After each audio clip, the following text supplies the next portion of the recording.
sports anjumanimiz davom etadi. Endi jurnalistlar bilan muloqotda O'kanka jamoasi bosh murabbiyi Mirjalol Qo'shoqov Qosim bo'ladilar. Bugungi o'yinga sizni bahoyingiz? Bahoim 2. Kattagina 2. Sababi futbolda bo'lmaydi. Har bitta o'yinga jiddiy qarash kerak.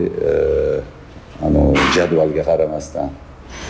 Masalan, agarda eslasanglar bundan oldingi o'yinlarimizda ham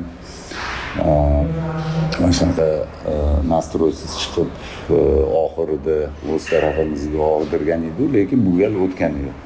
O'shaning uchun futbolda birinchi minutdan o'ynash kerak. Yana buni ham ayrim sabablari bor. Pererif FIFA kuni bizning foydamizga bo'lmadi. Qolaversa yoshlarimiz Fransiyaga borib keldi. O'yin ko'rsatib qo'ydi bu yerda.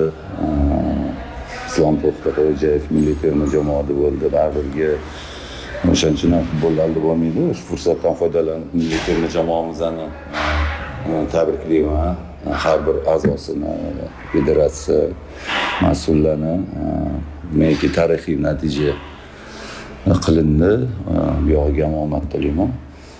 Mana shunaqa. Ikkinchi bo'limda harakat qildi.